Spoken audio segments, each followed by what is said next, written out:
Hello everyone, मैं अनिल कुमार सिंह स्वागत करता हूं आपका आपके यूट्यूब चैनल विश्व भारती क्लासेस में।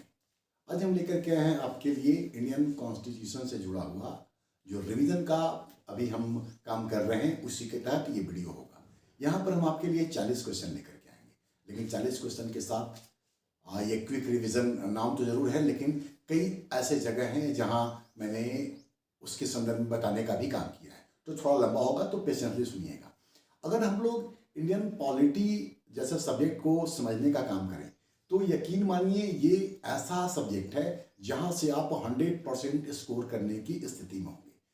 पीछे का अगर कुछ क्वेश्चन को याद करें तो क्वेश्चन दो तरीके से सामान्य तौर पर हमारे सामने आए हैं, एक तो फैक्चुअल और दूसरा कॉन्सेप्चुअल। जेपीएससी की बात जहां तक है तो जेपीएससी में मैक्सिमम क्वेश्चन कॉन्सेप्चुअल ही आया है। जैसे कि पूछा हुआ है पहले कि समवर्ती सूची किस राष्ट्र से लिया गया है। इसके बाद पूछा हुआ है कि ऑल इंडिया लेजिस्लेटिव काउंसिल का गठन किस अधिनियम के तहत किया गया था। और फिर याद आता है कि ये क्वेश्चन भी पूछा हुआ है जेपीएससी के द्वारा कि सिखों का कृपाण लेकर चलना संविधान के किस अनुच्छेद के तहत है, संविधान के लागूकरण की तारीख किस अनुच्छेद में। कुछ ऐसे प्रश्न अगर हम इसको सीधे तौर पर समझे तो ये बात समझ में आ रहा है कि फैक्चुअल इंफॉर्मेशन बहुत है। वैसे इस सब्जेक्ट में दो तरह की चीज है मोटे तौर पर, एक कॉन्सेप्ट और एक फैक्ट। फैक्ट्स में हम लोगों को ज्यादा ध्यान देने की आवश्यकता होगी।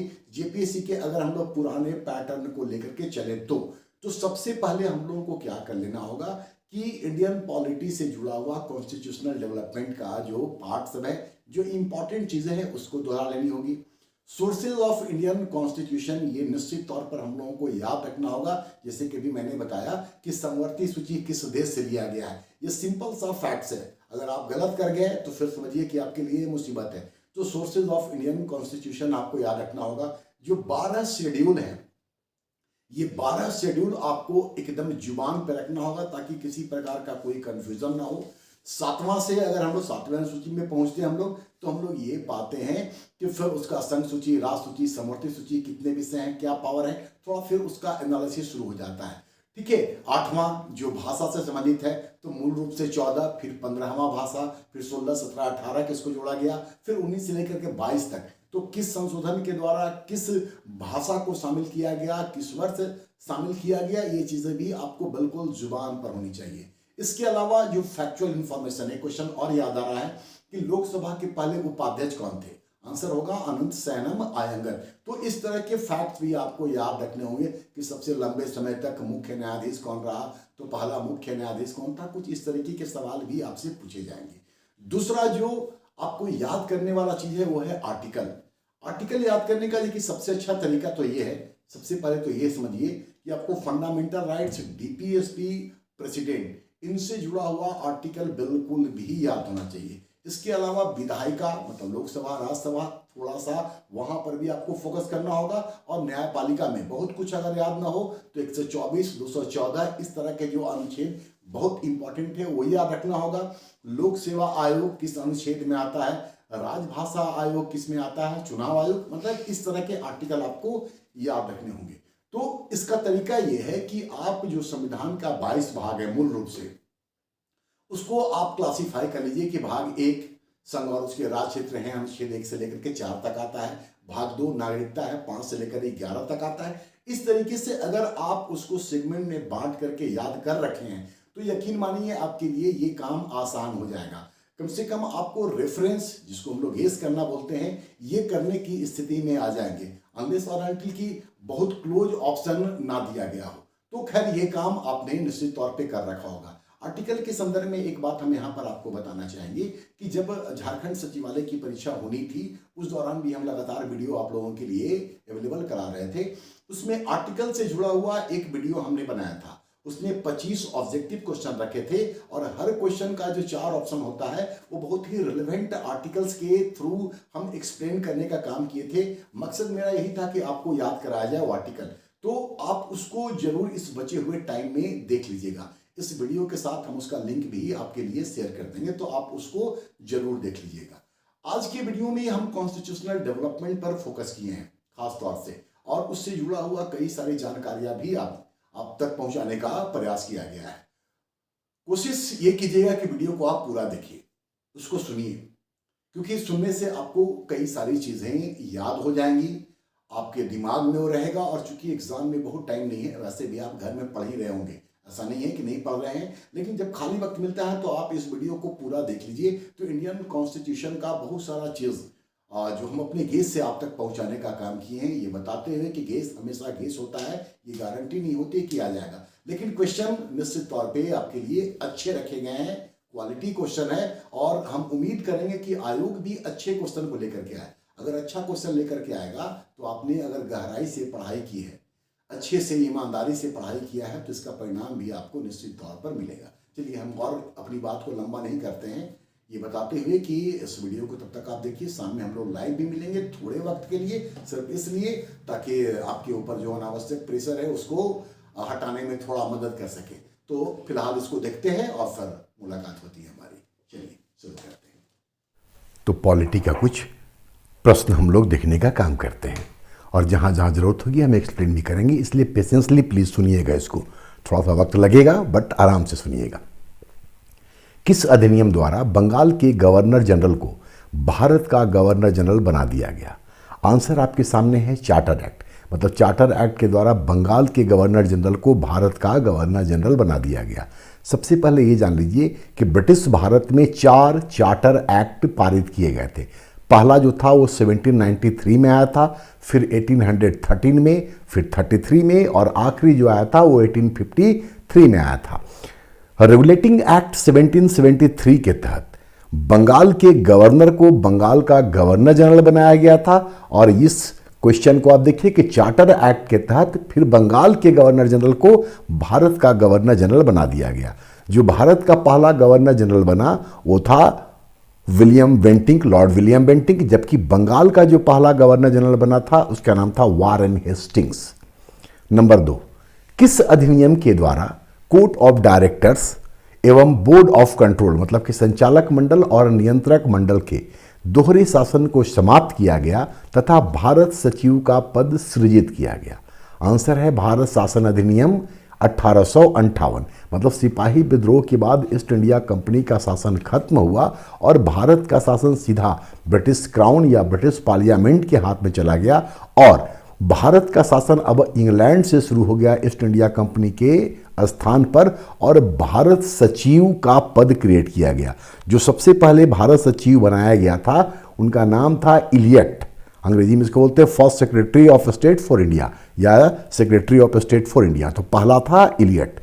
ये जो भारत सचिव थे इनकी सहायता के लिए 15 सदस्यीय एक परिषद का गठन किया गया जिसको हम लोग इंडिया काउंसिल कहते हैं। उस परिषद का अध्यक्ष भारत सचिव होता था। भारत सचिव जो होता था वो ब्रिटिश पार्लियामेंट के कैबिनेट का सदस्य होता था और वो ब्रिटिश संसद के प्रति ही जिम्मेदार भी होता था। तो ये दूसरा क्वेश्चन। क्वेश्चन नंबर 3, किस अधिनियम के द्वारा वायसराय को वीटो शक्ति एवं अध्यादेश जारी करने की शक्ति प्राप्त हुई? वायसराय को आंसर है भारतीय परिषद अधिनियम 1861, क्योंकि 1858 के जो ऊपर वाला क्वेश्चन नंबर 2 है उस एक्ट के तहत गवर्नर जनरल को अब वायसराय कहा जाने लगा था। तो 1861 के इंडियन काउंसिल एक्ट के तहत वायसराय को या फिर गवर्नर जनरल को वीटो शक्ति और अध्यादेश जारी करने की शक्ति प्राप्त हो गई। अब यहाँ पर वर्तमान संविधान से जोड़ करके इसको हम लोग देखें। वीटो की शक्ति भारत के राष्ट्रपति को प्राप्त है और भारत के संविधान के अनुच्छेद 111 के तहत राष्ट्रपति को वीटो शक्ति प्राप्त है। उनको 3 प्रकार की वीटो शक्ति प्राप्त है, अब्सोल्यूट वीटो, सस्पेंसिव वीटो और पॉकेट वीटो। तो ये वर्तमान राष्ट्रपति। अध्यादेश, भारत के संविधान के आर्टिकल 123 के तहत राष्ट्रपति को अध्यादेश जारी करने का अधिकार दिया गया है, जो कि उनका एक महत्वपूर्ण विधायी अधिकार है, लेजिस्लेटिव पावर है। तो उस समय का स्थिति और अभी का स्थिति भी थोड़ा सा आपको बता दिए, याद करा दिया। नंबर 4, किस अधिनियम द्वारा विधान परिषदों को प्रश्न पूछने एवं बजट पर बहस करने का अधिकार प्राप्त हुआ था? आंसर है भारतीय परिषद अधिनियम 1892। ये जो अधिनियम पारित हुआ था वो 1885 में इंडियन नेशनल कांग्रेस के गठन होने के बाद जब भारत को एक अखिल भारतीय मंच मिला तो ब्रिटिश सरकार पर दबाव बनाने वाली स्थिति आ गई और उसके बाद ही ये एक्ट पारित किया गया था। तो प्रश्न पूछने और बजट पर बहस करने का सीमित रूप से अधिकार इस अधिनियम के द्वारा दिया गया। इस अधिनियम का एक और विशेषता आपको याद रखना चाहिए, वो ये कि चुनाव पद्धति की शुरुआत कहीं न कहीं इसी अधिनियम के तहत हुई थी। हालांकि इस अधिनियम में चुनाव शब्द का प्रयोग नहीं किया गया था। नंबर 5, भारत शासन अधिनियम 1919, जिसको कि मॉन्टेग्यू चेम्सफोर्ड सुधार भी कहते हैं, उसकी क्या विशेषता थी? ये क्वेश्चन के तौर पर नहीं है बल्कि इंफॉर्मेशन के तौर पर है। तो इसकी विशेषता थी प्रांतों में द्वैत शासन। इस अधिनियम के तहत 1 अप्रैल 1921 से प्रांतों में द्वैत शासन लगा दिए गए। द्वैत शासन का मतलब यह हुआ कि प्रांतीय विषयों को 2 भागों में बांटा गया। एक को कहा गया आरक्षित विषय, जिस पर कि गवर्नर जनरल अपने परिषद के माध्यम से कानून बनाता था, और दूसरा था हस्तांतरित विषय, जिस पर कि भारतीय मंत्री कानून का निर्माण करते थे। लेकिन भारतीय मंत्री विधायिका के प्रति उत्तरदायी न होकर के गवर्नर जनरल के प्रति उत्तरदायी होते थे। तो प्रांतों में द्वैत शासन 1919 के अधिनियम की एक महत्वपूर्ण विशेषता थी। दूसरा, इसी अधिनियम के द्वारा द्विसदनीय व्यवस्था शुरू की गई। बाई कैमरल सिस्टम यहीं से शुरू हुआ। एक केंद्रीय विधानसभा और दूसरा राज्य परिषद। महिलाओं को मताधिकार, मतलब इस अधिनियम से पहले भारत में महिलाओं को वोटिंग राइट नहीं था। और एक और महत्वपूर्ण कार्य इस अधिनियम के द्वारा किया गया, वो ये कि इस अधिनियम के तहत ही ली कमीशन की सिफारिश पर 1926 में केंद्रीय लोक सेवा आयोग का गठन किया गया। क्वेश्चन भी बहुत बार पूछा हुआ है, तो ये हर पॉइंट अपने आप में अकेला है। जैसे उदाहरण के लिए, किस समिति की सिफारिश पर या किस आयोग के सिफारिश पर भारत में पहली बार केंद्रीय लोक सेवा आयोग का गठन किया गया या कब किया गया, किस अधिनियम के तहत किया गया। तो ये कई सारे एंगल से क्वेश्चन बनते हैं, इसलिए मैंने शुरुआत में कहा है कि इसको आराम से सुनिएगा। ठीक है, सुन करके भी याद रहेगा, नोट करने का भी आपके पास शायद टाइम इतना नहीं है, लेकिन आप इसको आराम से सुनिए। नंबर 6, कैबिनेट मिशन योजना के तहत ब्रिटिश भारत एवं देशी रियासतों को मिलाकर भारतीय संघ के गठन का प्रावधान था, जिसमें से कौन कौन से अधिकार संघ सरकार के अधीन होने थे। तो संघ सरकार के अधीन जो विषय दिए जाने थे वो था विदेश, रक्षा और संचार। और इन 3 विषयों के अलावा जो अन्य विषय होते और जो अवशिष्ट शक्तियां होती, उस पर अधिकार प्रांतों को दिए जाने का प्रावधान था कैबिनेट मिशन योजना के तहत। आप सब जानते हैं कैबिनेट मिशन योजना का भारत में क्या महत्व है। कैबिनेट मिशन योजना के तहत ही भारत के संविधान का निर्माण किया गया था। इस योजना के तहत ही संविधान सभा का चुनाव हुआ था। कैबिनेट मिशन में 3 लोग थे या 3 सदस्य थे, उनका नाम भी आपको एक बार याद कर लेना चाहिए। लॉर्ड पैथिक लॉरेंस, जो इस मिशन का अध्यक्ष था, और साथ ही साथ पैथिक लॉरेंस उस समय भारत सचिव भी था। दूसरा स्टैफोर्ड क्रिप्स, जो क्रिप्स मिशन लेकर के 1942 में आए थे, वो भी कैबिनेट मिशन के सदस्य थे और उनका ऐसे व्यक्तिगत तौर पे पोर्टफोलियो था। व्यापार बोर्ड का वो अध्यक्ष थे स्टैफोर्ड क्रिप्स। और तीसरा जो मेंबर था इस आयोग का, वो था एवी अलेक्जेंडर, जो कि ब्रिटिश कैबिनेट में नौसेना मंत्री के तौर पर नियुक्त था। नंबर 7, भारत के राष्ट्रपति द्वारा अध्यादेश का अधिकार ब्रिटिश शासन के दौरान पारित किस अधिनियम से प्रेरित था? अभी मैंने आपको बताया कि संविधान के आर्टिकल 123 के तहत राष्ट्रपति को अध्यादेश का अधिकार है, और ये जो उनका पावर है ये गवर्नमेंट ऑफ इंडिया एक्ट 1935 में जो प्रोविजन किया गया था उससे प्रभावित है।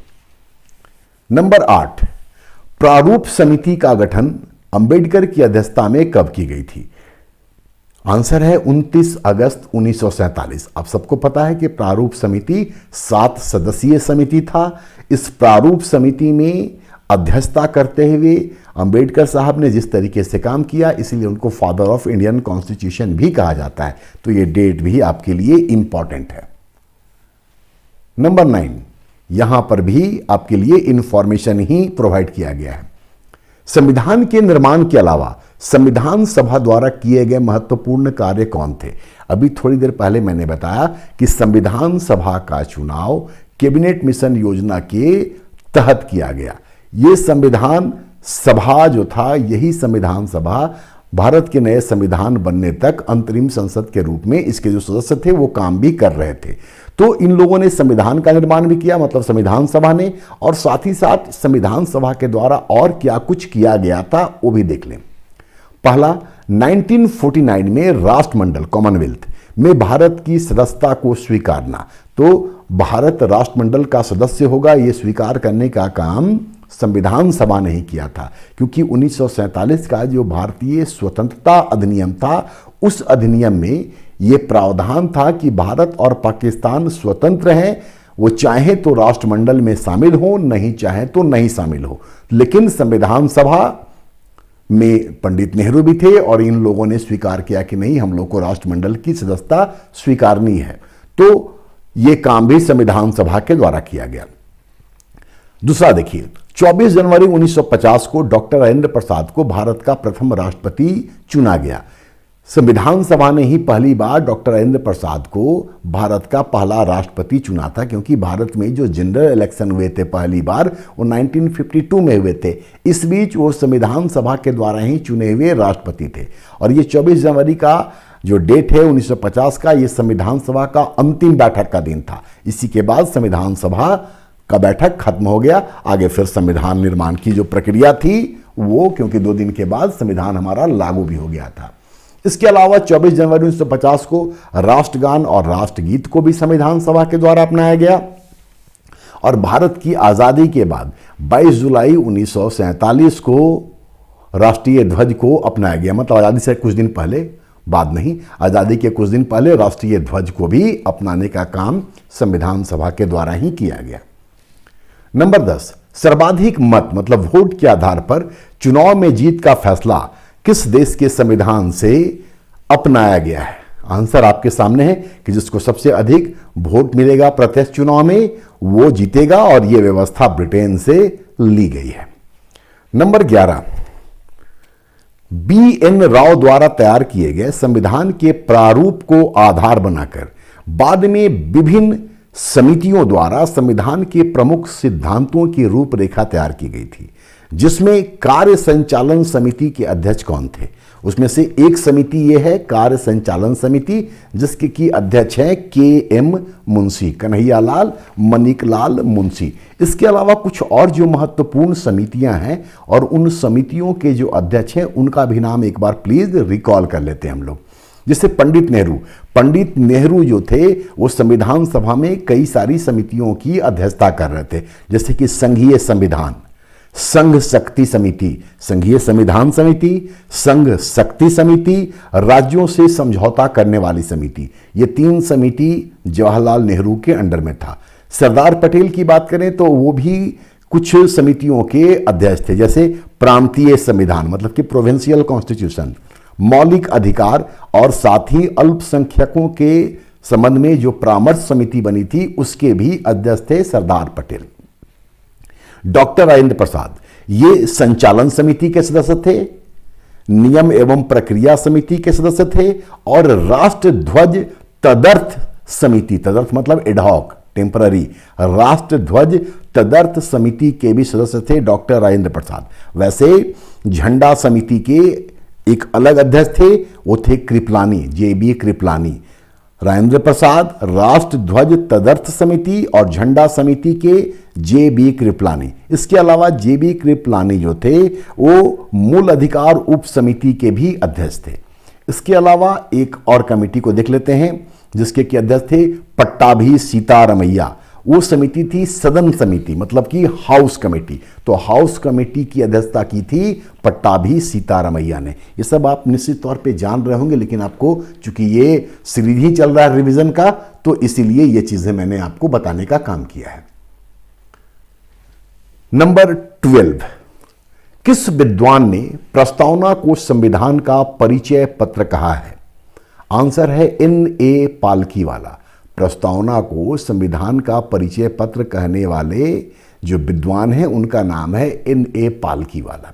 अब यहां पर प्रस्तावना से ये समझ लीजिए कि इसके मूल तत्व क्या है, या प्रस्तावना हम लोगों को किन किन बातों की जानकारी देता है।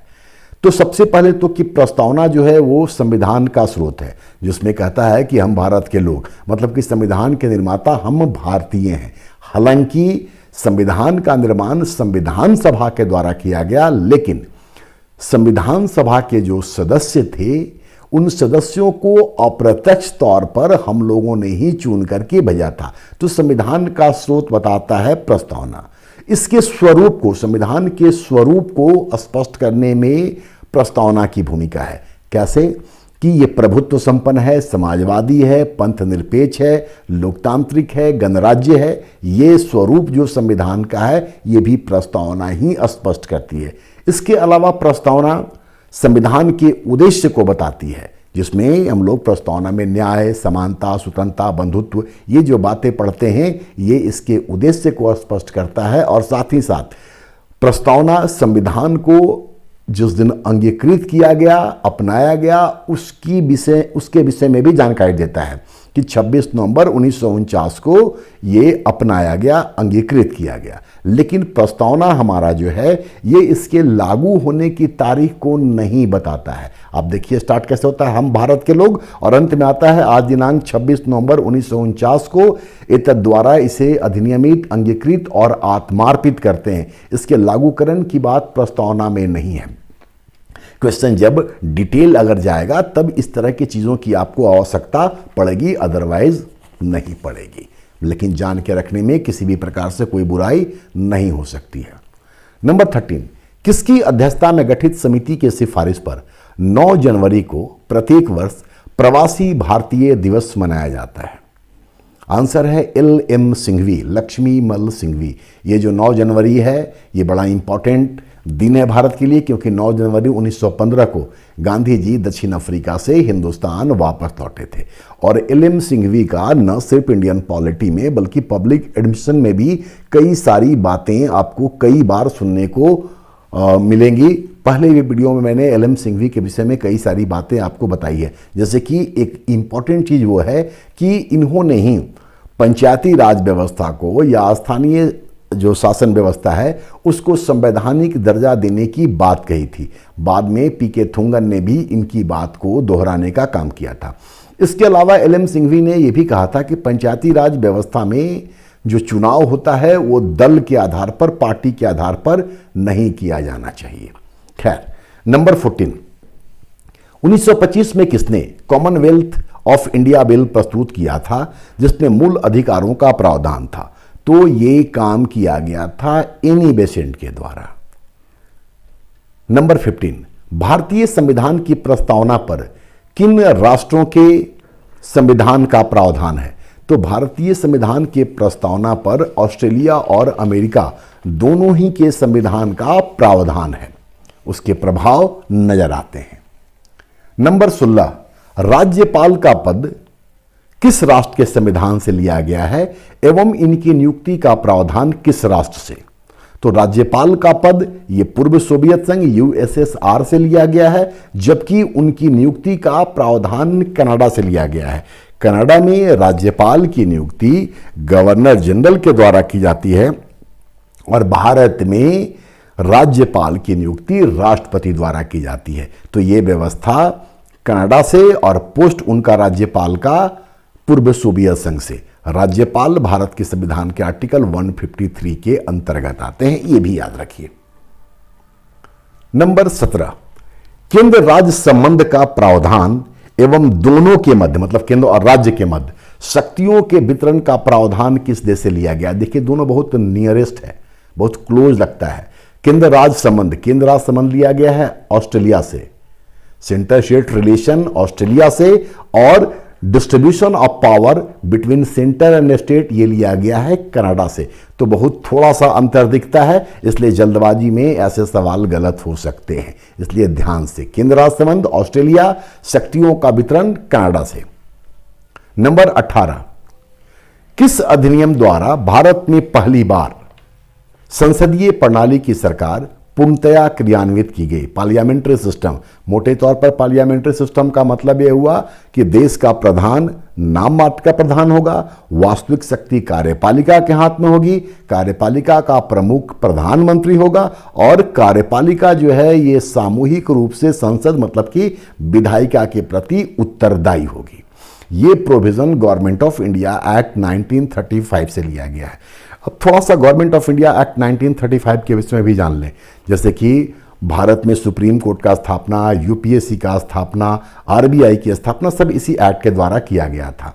तो ये भारत के वर्तमान संविधान का अकेला सबसे बड़ा स्रोत है और इस संदर्भ में कई सारे विद्वानों ने कई सारी बातें कही हैं जो यहाँ पर हम लोगों को जान लेना चाहिए या उसको रिकॉल कर लेना चाहिए। जैसे प्रोफेसर श्रीनिवास ने कहा था कि भारतीय संविधान 1935 के अधिनियम की नकल है। मतलब आज का जो हमारा संविधान है डॉक्टर श्रीनिवास के शब्दों में ये 1935 के संविधान का नकल है। जबकि डी बसु, दुर्गादास बसु स्वतंत्र भारत में सबसे बड़े संविधान के व्याख्याता रहे हैं, अब वो इस दुनिया में नहीं है। तो डी बसु ने कहा था कि भारतीय संविधान का 75% उपबंध मतलब प्रोविजन 1935 के अधिनियम से ही लिए गए हैं। जबकि डॉक्टर जेनिंग्स ये कहते हैं कि संविधान के अधिकांश उपबंध 1935 के अधिनियम से ही लिए गए हैं। तो 1935 का अधिनियम का ये महत्व नजर आता है। इसके अलावा भारत में संघीय सरकार की स्थापना की गई थी, जो केंद्र राज्य के बीच में शक्तियों का बंटवारा का प्रोविजन होता है। 3 सूची की जो बात होती है ये शुरुआत 1935 के अधिनियम से ही हुआ था। आज जैसे संघ सूची है, राज सूची है, समवर्ती सूची है, इसकी शुरुआत 1935 में ही हुई। वहाँ भी था संघ सूची, उसके बाद प्रांतीय सूची और फिर समवर्ती सूची। ये प्रोविज़न भी 1935 के अधिनियम से है। 1935 के अधिनियम को जवाहरलाल नेहरू ने दास्ता का नया चार्टर कहा था। ये भी आपको याद होगा कि 1935 के अधिनियम के तहत ही भारत में 1937 में प्रांतीय विधानसभा का चुनाव हुआ था और 11 प्रांतों में फिर भारतीयों के द्वारा सरकार बनाई गई थी, जिसमें से 9 स्थान पर कांग्रेस ने और 2 अलग अलग स्थानों पर 2 अलग पार्टियों ने, जिसमें एक था कृषक प्रजापति पार्टी और एक था यूनियनिस्ट पार्टी।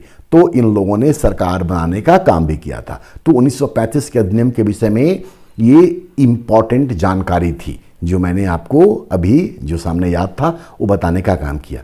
अब इसके बाद देखिए 19 किसने कहा था नीति निर्देशक तत्व संसद एवं न्यायपालिका में संघर्ष को बढ़ावा देता है।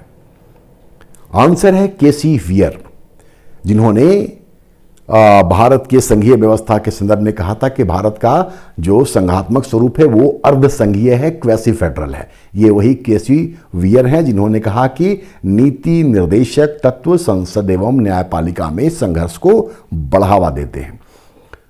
कुछ और स्टेटमेंट डीपीएसपी से जुड़ा हुआ है, उसको भी देख लीजिए। जैसे अंबेडकर साहब ने कहा था कि डीपीएसपी आर्थिक लोकतंत्र की स्थापना करता है। डीपीएसपी आर्थिक लोकतंत्र की स्थापना करता है, ये डॉक्टर अंबेडकर ने कहा।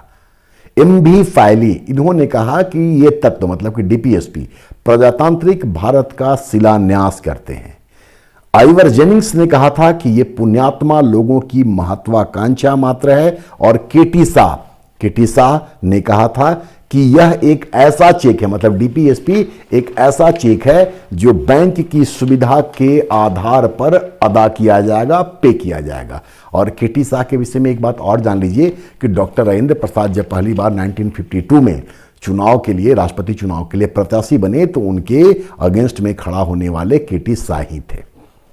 चलिए नेक्स्ट क्वेश्चन है, किस वाद में मतलब केस में कहा गया था कि संविधान के भाग 3 एवं 4 के संतुलन पर संविधान दृढ़ता पूर्वक आधारित है तथा इसमें किसी एक को प्रधानता देने का अर्थ संविधान की समरसता में विघ्न डालना है। यह बात कही गई थी मिनर्वा मिल केस में 1980 में। ठीक है, दरअसल ये शुरू से ही विवाद का विषय रहा है कि फंडामेंटल राइट्स को प्रायोरिटी दिया जाए या फिर डीपीएसपी को दिया जाए। इसी संदर्भ में इस केस में ये कहा गया कि दोनों के बीच में बैलेंस होना बहुत जरूरी है। किसी भी एक को अगर ज़्यादा इंपॉर्टेंस दिया तो ये संविधान की समरसता के लिए अच्छा नहीं होगा। नंबर 21, किन किन राष्ट्रपतियों की मृत्यु उनके कार्यकाल के दौरान ही हो गई थी? आंसर आपके सामने है, डॉक्टर जाकिर हुसैन और फखरुद्दीन अली अहमद। डॉक्टर जाकिर हुसैन और फखरुद्दीन अली अहमद। पहला मुस्लिम राष्ट्रपति डॉक्टर जाकिर हुसैन ही थे और फिर फखरुद्दीन अली अहमद। इन दोनों की ही मृत्यु इनके कार्यकाल के दौरान ही हो गई थी। इसके अलावा जो उपराष्ट्रपति कार्यकाल के दौरान ही मृत्यु को प्राप्त हुए उनका नाम था कृष्णकांत। एक लोकसभा अध्यक्ष भी मुझे याद आ रहा है जिनकी की मृत्यु कार्यकाल के दौरान ही हो गई थी, वो थे जीएमसी बाल योगी। और जीएमसी बाल योगी लोकसभा के सबसे यंगेस्ट स्पीकर थे और लोकसभा का अध्यक्ष बनने वाले पहले दलित वर्ग से आने वाले व्यक्ति भी थे। खैर, ये इससे संबंधित अन्य जानकारियां। नंबर 22, कृष्णा नदी जल विवाद से संबंधित पक्षकार राज्य हैं। कौन कौन से राज्य हैं जिनके बीच कृष्णा नदी जल विवाद चलता रहता है? ठीक है, यहां हम आपको बता दें कि यह प्रश्न रखने के पीछे मकसद यह है कि भारत के संविधान के अनुच्छेद 262 में इस बात का प्रावधान किया गया है कि 2 या 2 से अधिक राज्यों के बीच में नदी, घाटी या जल के बंटवारा के संबंध में कोई अगर समस्या है, कोई विवाद है, तो उसके समाधान के लिए कानून बनाने का अधिकार संसद को प्राप्त है। तो 262 में ये प्रोविज़न है और ये जो विवाद है वो महाराष्ट्र, कर्नाटक और मध्य प्रदेश के बीच में है। वैसे पहले पूछा जा चुका है क्वेश्चन कि कावेरी नदी जल विवाद जो है ये किन राज्यों के बीच है, तो वो कर्नाटक, तमिलनाडु डायरेक्टली ये 2 पार्टी हैं। इसके अलावा केरल और पुदुचेरी ये राज्य भी कावेरी नदी जल विवाद से जुड़े हुए हैं। चलिए नंबर 23, पंचायती राज से संबंधित किस समिति की सिफारिश के पश्चात 64वां संविधान संशोधन विधेयक संसद में प्रस्तुत किया गया था? आंसर एक बार फिर से है LM सिंघवी। इसके बाद ये राजीव गांधी के टाइम में काम हुआ था। इसके बाद पंचायती राज से संबंधित विधेयक को सदन में रखा गया, संसद में रखा गया। लोकसभा में तो ये पारित हो गया लेकिन राज्यसभा में पारित नहीं हुआ था। ठीक है, और LM सिंघवी के विषय में आपको हम पहले बताए थे कि इन्होंने ही पहली बार स्थानीय जो संस्था थी पंचायती राज जैसी उसको संवैधानिक दर्जा देने की सिफारिश की थी और बाद में PK थुंगन ने भी इस बात की सिफारिश की थी। 24, स्वतंत्र भारत में पहली बार विधि आयोग की स्थापना किस वर्ष की गई थी? तो स्वतंत्र भारत में पहली बार 1955 में विधि आयोग की स्थापना की गई थी। ओवरऑल ब्रिटिश पीरियड में चार्टर एक्ट 1833 के तहत विधि आयोग का गठन किया गया था और उस समय पहले अध्यक्ष बनाए गए थे लॉर्ड मैकाले। ठीक है, वर्तमान भारत में या वर्तमान समय में 22वें विधि आयोग हैं ऋतुराज अवस्थी। ऋतुराज अवस्थी जिनका क्रम है 22वां। नंबर 25, जस्टिस मलीमत समिति किससे संबंधित है? तो यह समिति संबंधित रही है आपराधिक न्याय व्यवस्था से। आपराधिक न्याय व्यवस्था से। अब इससे जुड़ा हुआ कुछ और जानकारी भी हासिल कर लीजिए। जैसे संथानम समिति, ये भ्रष्टाचार की रोकथाम के लिए गठित की गई थी। संथानम समिति भ्रष्टाचार के रोकथाम के लिए। इसके बाद NN बोहरा समिति, ये समिति थी राजनीति का अपराधीकरण से संबंधित। और शाह आयोग जो 1975 में इमरजेंसी इंपोज किया गया था इंदिरा गांधी के समय में, उस इमरजेंसी के काल में जो ज्यादतियां हुई थी उसकी जांच के लिए शाह आयोग का गठन किया गया था। चलिए नंबर 26, वीडियो लंबा हो रहा होगा लेकिन प्लीज सुनिएगा पूरा क्योंकि आपके लिए ही तैयार किया जा रहा है। इसी बहाने कई सारे इंपॉर्टेंट चीज हम लोग एक बार फिर से रिकॉल कर लेंगे और निश्चित तौर पे कुछ नई जानकारियां भी आपको हो जाएगी। 26 नंबर को देखिए, 1997 में किस वाद में सर्वोच्च न्यायालय ने निर्णय दिया था कि सर्वोच्च एवं उच्च न्यायालय के रिट अधिकारिता संविधान के मूल ढांचे का हिस्सा है? दोनों का रिट अधिकार आपको पता है, सुप्रीम कोर्ट आर्टिकल 32 के तहत और हाई कोर्ट 226 के तहत रिट जारी करने का काम करता है। तो कहता है कि सर्वोच्च एवं उच्च न्यायालय के रिट अधिकारिता संविधान के मूल ढांचे का हिस्सा है। और जब संविधान के मूल ढांचे का हिस्सा है तो इसका मतलब यह हुआ कि संसद रिट जारी करने के अधिकार को न तो समाप्त कर सकती है सुप्रीम कोर्ट का या हाई कोर्ट का, और न ही उनके अधिकारों को रिट जारी करने के संदर्भ में जो है उसको कम कर सकती है। ठीक है, पहला बात तो ये हुआ कि ये मूल ढांचे का हिस्सा है तो क्या होगा। यहां पर ये भी जान लीजिए कि भारत के संविधान के आर्टिकल 139 में ये प्रावधान किया गया है कि संसद इन दोनों के मतलब सुप्रीम कोर्ट और हाई कोर्ट के रीट जारी करने के अधिकार को बढ़ा तो सकती है, घटा नहीं सकती है, बढ़ा सकती है, लेकिन अभी तक आर्टिकल 139 का इस्तेमाल नहीं किया गया है। मतलब कि जो मूल रूप से रीट जारी करने के संदर्भ में इनको प्रावधान दिया गया था, अधिकार दिया गया था, वही आज भी लागू है। तो ये मामला आया था एल चंद्र कुमार के संदर्भ में 97 में। 27 संसद के द्वारा किस वर्ष राजभाषा अधिनियम पारित किया गया था? आंसर है 1963। 1963 ये जो अधिनियम था, ये अधिनियम क्या प्रावधान करता है इसको भी जान लीजिए। यह अधिनियम कहता है कि देवनागरी लिपि में हिंदी को राजभाषा और अंग्रेजी को सहायक भाषा का दर्जा देना है। मतलब कि हिंदी को राजभाषा और अंग्रेजी को सहायक भाषा का दर्जा देने का काम करता है 1963 का ये अधिनियम जो पारित किया गया। यहां पर यह जान लीजिए कि भारत के संविधान के आर्टिकल 344 में राजभाषा आयोग के संदर्भ में प्रावधान किया गया है और राजभाषा आयोग का गठन प्रत्येक 10 वर्षों पर राष्ट्रपति के द्वारा की जाती है। और पहले जो राजभाषा आयोग का गठन हुआ था वो 1955 में हुआ था और बीजी खेर उसके अध्यक्ष बनाए गए थे। बीजी खेर के अध्यक्ष के रिपोर्ट के आधार पर बाद में गोविंद बल्लभ की अध्यक्षता में एक कमेटी बनी और उस कमेटी के रिकमेंडेशन पर ही फिर 1963 का ये अधिनियम पारित किया, जिसके माध्यम से अंग्रेजी को फिर सहभाषा के रूप में आज भी कायम रखा गया है। क्योंकि शुरुआत में संविधान के आर्टिकल 343 क्लाउज 1 में सिर्फ 15 वर्षों तक मतलब कि 26 जनवरी 1965 तक ही अंग्रेजी को सहभाषा का दर्जा दिया गया था, लेकिन 63 के इस अधिनियम के द्वारा फिर इसको आगे के लिए बढ़ा दिया गया जो आज भी कायम है। तो मैंने यहाँ पर आपको ये भी बताया कि गोविंद बल्लभ पंत कमेटी के रिकमेंडेशन पर यह अधिनियम पारित किया गया। पहला राजभाषा आयोग 1955 में हुआ। राजभाषा आयोग के पहले अध्यक्ष बीजी खेर थे और अनुच्छेद 344 के तहत राष्ट्रपति 10 वर्षों पर राजभाषा आयोग का गठन करते हैं। और एक इंफॉर्मेशन इससे जुड़ा हुआ और कि वर्तमान में राजभाषा आयोग के जो अध्यक्ष हैं उनका नाम है डॉक्टर विनय पाठक। नंबर 28 विधायिका को एकाएक भंग करके किया जाने वाला चुनाव क्या कहलाता है? तो विधायिका को अगर एकाएक बंद कर दिया जाए और उसकी जगह में नया चुनाव कराया जाए तो ऐसी व्यवस्था को स्नैप पॉल कहते हैं। ठीक है, कुछ इस तरह का और चुनाव भी जान लीजिए, जैसे कि निर्धारित अवधि की समाप्ति पर जो अभी लोकसभा का चुनाव होगा तो निर्धारित अवधि की समाप्ति पर जो चुनाव होते हैं उसको आम चुनाव जनरल इलेक्शन कहते हैं। निर्धारित अवधि से पूर्व अगर विधायिका को भंग कर दिया जाए और वहां पर चुनाव हो तो उसको मिड टर्म पोल कहते हैं, मध्यावधि चुनाव।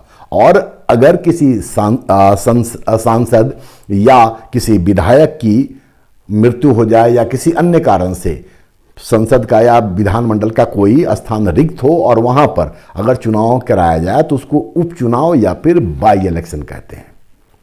खैर, नेक्स्ट क्वेश्चन 29 बहुत बार यहां से क्वेश्चन आया है। किस आयोग ने राज्यपाल के पद को समाप्त करने का सुझाव दिया था? तो ये सुझाव दिया था राजमन्नार आयोग ने, जिनका कि रिकमेंडेशन का पीरियड था 1969-70, मतलब 69 में ये आयोग गठित हुआ था, 70 में इसने रिपोर्ट दिया था और इसने कहा था कि राज्यपाल का पद समाप्त कर दिया जाना चाहिए। इसके अलावा राजमन्नार आयोग ने कुछ और बड़ा ही महत्वपूर्ण सुझाव दिया था, जैसे अंतर्राज्यीय परिषद का गठन किया जाना। हालांकि अंतर्राज्यीय परिषद संविधान के मूल पाठ में है, 263 में है और राष्ट्रपति के द्वारा अंतर्राज्यीय परिषद के गठन का प्रावधान है। हालांकि पहली बार 1990 में अंतर्राज्यीय परिषद का गठन किया गया था। ठीक है, खैर, इसके अलावा राजमन्नार आयोग ने यह भी कहा था कि अवशिष्ट शक्तियां जो होती हैं, यहां पर यह भी बता दें कि अवशिष्ट शक्ति भारतीय संविधान के अनुच्छेद 248 में है। हौच-पौच तो नहीं हो रहा है ना, बहुत लंबा तो नहीं लग रहा है, बहुत सारा इन्फॉर्मेशन हम आपको देना चाह रहे हैं, इसीलिए ये बातें हम बार बार कह रहे हैं क्योंकि इससे आपका फ़ायदा है। हमको लगता है कि लंबा होने से कहीं आप उबने ना लगे, लेकिन प्लीज़ सुनिए, इसलिए हम बार बार, ये तीसरी बार हम बोल रहे हैं। खैर, तो हम ये बता रहे थे कि राजमन्नार आयोग ने ये कहा था कि जो अवशिष्ट शक्तियां हैं वो राज्यों को दिया जाना चाहिए। अवशिष्ट शक्तियों का प्रावधान संविधान के आर्टिकल 248 में है और इस पर कानून बनाने का वर्तमान संविधान के अनुसार अधिकार संसद को है, लेकिन राजमन्नार आयोग ने कहा था कि राज्यों को यह अधिकार दिया जाना चाहिए। इसके अलावा राजमन्नार आयोग ने एक और बड़ा ही महत्वपूर्ण सिफारिश दी थी, जिस पर भी क्वेश्चन पहले आया हुआ है, कि अखिल भारतीय सेवाएं नहीं होनी चाहिए। मतलब राजमन्नार आयोग का कहना था कि आईएएस और आईपीएस का पद खत्म कर दिया जाना चाहिए। तो 29 से संबंधित महत्वपूर्ण जानकारियां। नंबर 30, किस मुकदमे में सर्वोच्च न्यायालय ने सर्वप्रथम संविधान के मौलिक लक्षण, मतलब कि बेसिक स्ट्रक्चर के सिद्धांत का प्रतिपादन किया था? आंसर सामने है, केशवानंद भारती बनाम केरल राज्य, 1973 का ये मुकदमा था और ये भारत में सबसे महत्वपूर्ण मुकदमा माना जाता है, क्योंकि सबसे बड़े बेंच, जिसमें कि 13 लोग शामिल थे, ये पहली बार हुआ कि इतनी बड़ी संख्या में किसी मुकदमे का निर्णय दिया गया। तो 7-6 से यह निर्णय हुआ था। तो केशवानंद भारती। खैर, 31, पहले लोकसभा अध्यक्ष जीवी मावलंकर ने किस संसदीय समिति को सदन के कर्तव्यों का रक्षक कहा था? आंसर है अधीनस्थ विधायन समिति, मतलब कमिटी ऑन सबऑर्डिनेट लेजिस्लेशन। जो पार्लियामेंट्री कमेटी होती है उसमें सदन के कर्तव्यों का रक्षक जीवी मावलंकर ने इस समिति के संदर्भ में कहा था। यह समिति जो होती है ये दोनों सदनों में होती है, मतलब लोकसभा में भी और राज्यसभा में भी, और दोनों सदनों में अलग अलग होती है और दोनों की सदस्य संख्या 15-15 होती है। नंबर 32, 10 और है, घबराइए नहीं, थोड़ा सा और ध्यान रखिए। 32, ब्रिटिश काल में पारित किस अधिनियम के संदर्भ में सुरेंद्रनाथ बनर्जी ने कहा था कि इस अधिनियम ने भारत में प्रतिनिधि शासन की नींव डाली? इंडियन काउंसिल एक्ट 1892 के संदर्भ में, जिसके विषय में हम पीछे कुछ और जानकारियां भी आपको दे रखे हैं। 33, ये पब्लिक एडमिनिस्ट्रेशन का क्वेश्चन भी है, मैं यहां पर एक डाल दिए हैं बानगी के तौर पर। नौकरशाही मतलब ब्यूरोक्रेसी संसदीय प्रजातंत्र का मूल्य है, किसने कहा था? फेमस स्टेटमेंट लगा मेरे आंख के सामने आया तो मैंने सोचा कि इसको भी आपके सामने रखा जाए। आंसर है हर्बर्ट मॉरिसन। एक और स्टेटमेंट याद आ रहा है, उसको भी आप नोट कर लीजिए प्लीज। मार्टिन मार्क्स, उन्होंने नौकरशाही को एक बड़ी सरकार कहा था। मार्टिन मार्क्स ने नौकरशाही को एक बड़ी सरकार कहा। साथ ही मार्टिन मार्क्स ने नौकरशाही को संभ्रांत मतलब एलिट क्लास, संभ्रांत वर्ग का शासन भी कहा था। 34, नेशनल ई गवर्नेंस योजना किस मंत्रालय के अधीन काम करता है? तो ई गवर्नेंस योजना संचार मंत्रालय के अधीन काम करता है और यह शुरू हुई थी जून 2006 में। नंबर 35, लोगों को उनकी मानवाधिकार से वंचित करना उनकी मानवता को चुनौती देना है, यह किसने कहा था? तो यह कहा गया था नेल्सन मंडेला के द्वारा। आपने नाम सुना होगा, दक्षिण अफ्रीकी गांधी कहलाते हैं ये नेल्सन मंडेला। ठीक है, अब नहीं रहे हैं, तो नेल्सन मंडेला ने यह बात कही थी। नंबर 36, किस संसदीय समिति का प्रमुख विपक्ष से होता है? पहला तो ये कि संसदीय समितियां जो होती हैं ये लोकसभा अध्यक्ष के नियंत्रण में होती हैं। लोक लेखा समिति, इसका आंसर है कि ये समिति का जो अध्यक्ष होंगे वो विपक्ष से होंगे, इसीलिए आज की तारीख में इस समिति के अध्यक्ष हैं अधीर रंजन चौधरी, जो कांग्रेस से हैं। तो विपक्ष से होते हैं इस समिति के नेता। लोक लेखा समिति एक वित्तीय समिति है, जैसे प्राक्कलन समिति वित्तीय समिति है, लोक लेखा समिति ये भी वित्तीय समिति है। इसके अलावा सार्वजनिक उपक्रम समिति, पब्लिक अंडरटेकिंग कमेटी, ये भी वित्तीय समिति है। तो 3 प्रमुख वित्तीय समिति हैं, जिसमें से प्राक्कलन समिति और लोक लेखा समिति की कार्यशैली कमोबेश एक समान है, इसीलिए इन दोनों को, प्राक्कलन और लोक लेखा समिति को, जुड़वा बहन भी कहा जाता है। लोक लेखा समिति में कुल 22 सदस्य होते हैं। यह संयुक्त समिति है, इसमें लोकसभा से 15 और राज्यसभा से 7 सदस्य होते हैं। आखिरी 4 क्वेश्चन। किस विद्वान ने उस शासन को सर्वोत्तम शासन कहा जो सबसे कम काम करता है? आंसर है हर्बर्ट स्पेंसर। यह भी लोक प्रशासन से जुड़ा हुआ ही एक स्टेटमेंट है, हर्बर्ट स्पेंसर। नंबर 38, संविधान का कौन सा अनुच्छेद विधान परिषद की सदस्य संख्या के संबंध में प्रावधान करता है? आंसर है अनुच्छेद 171। क्या प्रावधान है वो आप सुन लीजिए। इसमें प्रावधान यह है कि किसी भी राज्य की विधान परिषद, तो पहले तो आप ये जान लीजिए कि भारत में 6 ऐसे राज्य हैं जहां की विधान परिषद है। हम इसको याद रखते हैं, बिहार, यूपी का मस्तक अंधा है, तेले न जाए। बिहार, यूपी का मतलब कर्नाटका, बिहार, यूपी का मस्तक, मस्तक मतलब महाराष्ट्र, अंधा है आंध्र प्रदेश, तेल लेने जाए तेलंगाना। तो ये 6 ऐसे राज्य हैं जहां की द्विसदनीय व्यवस्था है, बाइकैमरल सिस्टम है, जहां उच्च सदन के तौर पर विधान परिषद है। ठीक है, अब आगे देखिए।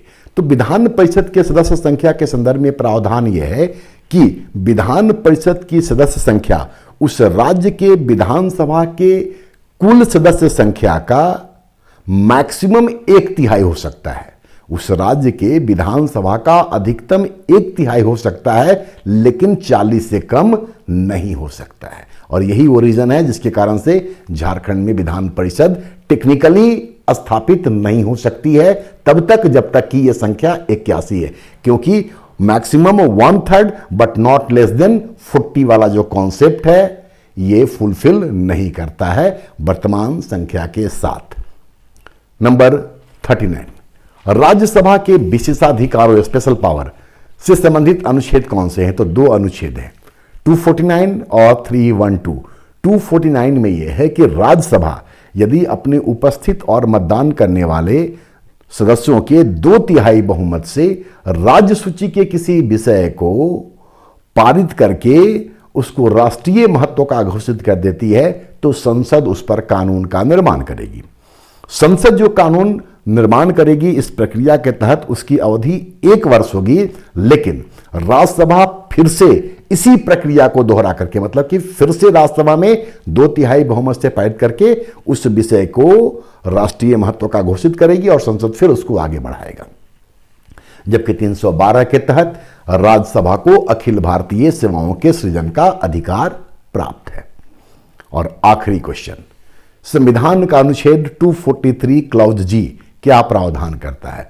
तो यह प्रावधान करता है कि राज्य विधानमंडल कानून बना करके पंचायतों को और स्वायत्तता प्रदान करें, मतलब कि पंचायतों को अधिकार जो से संबंधित जो व्यवस्था है वो कहीं ना कहीं राज्य विधानमंडल के हाथ में ही है। उसी से संबंधित है आर्टिकल 243 जी।